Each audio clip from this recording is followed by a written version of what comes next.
ಗೂಗಲಲ್ಲಿ ಸರ್ಚ್ ಮಾಡಿದ ಕೂಡಲೇ ಯಾವುದು ಒಳ್ಳೆಯದು ಯಾವುದು ಕೆಟ್ಟದು ಎಲ್ಲವೂ ಸಿಗ್ತದೆ ನಮಗೆ. ಆದರೆ ಅದರ ಪ್ರಮಾಣ ಎಷ್ಟಿರಬೇಕು ಅಥವಾ ಲಿಮಿಟ್ ಎಷ್ಟಿರಬೇಕು ಅದು ನಾವು ಯಾರೂ ಅದರ ಕಡೆಗೆ ಗಮನ ಕೊಡುವುದಿಲ್ಲ.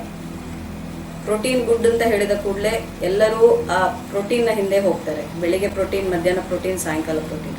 ಆದರೆ ಅವರು ಎಷ್ಟು ಪ್ರಮಾಣ ಬೇಕು, ಅದರ ಪ್ರಮಾಣ ಜಾಸ್ತಿ ಆದರೆ ಏನಾಗ್ತದೆ ಅಥವಾ ಪ್ರಮಾಣ ಕಮ್ಮಿ ಆದರೆ ಏನಾಗ್ತದೆ ಅದರ ಬಗ್ಗೆ ನಾವು ಯಾವತ್ತೂ ಒತ್ತು ಕೊಡುವುದಿಲ್ಲ. ಹಾಗೆಯೇ ಹಿಂದಿನ ಕಾಲದಲ್ಲಿ ನಾವು ಹೋಟೆಲಿಗೆ ಹೋಗೋದಾಗಿರಲಿ ಅಥವಾ ಹಬ್ಬ ದಿನಗಳಲ್ಲಿ ನಾವು ಮಾಡುವಂಥ ಅಡುಗೆಗಳಾಗಿರಲಿ ಬಹಳ ಕಡಿಮೆ ಅಥವಾ ಅಪರೂಪವಾಗಿತ್ತು. ಆದರೆ ಈಗಿನ ಕಾಲದಲ್ಲಿ ನಾವು ನೋಡಿದರೆ ಪ್ರತಿದಿನವೂ ದಿವಸಕ್ಕೆ ಒಂದು ಬಾರಿ ಆದರೂ ಹೋಟ್ಲಿಗೆ ಹೋಗೋದುಂಟು, ಅಥವಾ ವಾರಕ್ಕೆ ಒಂದು 4-5 ಸಲ ಆದರೂ ಹೋಟ್ಲಿಗೆ ಹೋಗೋದು ಉಂಟು. ಅಥವಾ ಹಬ್ಬದ ಅಡುಗೆ ಎಂತ ಮುಂಚೆ ಕರಿತಾ ಇದ್ದವೋ ಈಗ ನೋಡಿದರೆ ಪ್ರತಿದಿನವೂ ಅಂಥದ್ದಾಗ್ತದೆ. ಬೆಳಗಿನ ತಿಂಡಿಗೆ 2-3 ಬಗೆ ಇದ್ದೇ ಇರ್ತದೆ, ಮಧ್ಯಾಹ್ನಕ್ಕೂ ಇರುತ್ತೆ ಬೇರೆಯೇ ಉಪವಾಸ, ಸಾಯಂಕಾಲಕ್ಕೂ ರಾತ್ರಿಗೂ ಹಾಗೆ.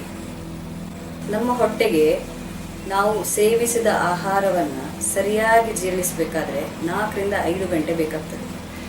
ಸೊ ನಾವೀಗ ಬೆಳಿಗ್ಗೆ ತಿಂದ ಆಹಾರ ಆಗಿರಬಹುದು, ಅದರ ನಂತರ ನಾವು ತಿನ್ನುವ ಆಹಾರಕ್ಕೂ ಕನಿಷ್ಠ ಅಂದರೆ 3-4 ಗಂಟೆ ಆದರೂ ಗ್ಯಾಪ್ ಇರಲೇಬೇಕು.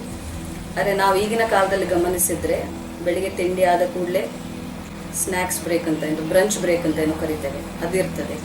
ಅದಾದ ಕೂಡಲೇ ಸ್ವಲ್ಪ ಹೊತ್ತಲ್ಲಿ ಊಟಕ್ಕೆ, ಅದಾದ ಮೇಲೆ ಒಂದು 4 ಗಂಟೆಗೆ ಅಷ್ಟೊತ್ತಿಗೆ ಉಪವಾಸ ಸ್ನ್ಯಾಕ್ಸ್ ಬ್ರೇಕ್ ಇರುತ್ತೆ. ಸ್ನ್ಯಾಕ್ಸ್ ಬ್ರೇಕಲ್ಲಿ ನಾವು ಹೆಚ್ಚಾಗಿ ಜಂಕನ್ನೇ ತಿಂತಾ ಇದ್ದೇವೆ, ಕರ್ಕುಲು ಅಥವಾ ಹೋಟೆಲಿದ್ದು ಅಥವಾ ಕರಿದ ಪದಾರ್ಥಗಳನ್ನೇ ಜಾಸ್ತಿ ತಿಂತೇವೆ.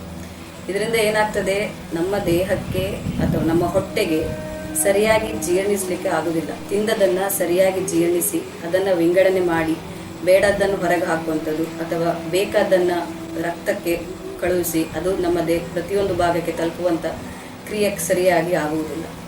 ಹಾಗಾಗಿ ಹಿತಮಿತವಾಗಿ ಆಹಾರ ಸೇವನೆಯಿಂದ ನಮ್ಮ ಹೊಟ್ಟೆಗೂ ಸರಿಯಾದ ಅದರ ಕೆಲಸ ಮಾಡಲಿಕ್ಕೆ ಟೈಮ್ ಸಿಗ್ತದೆ.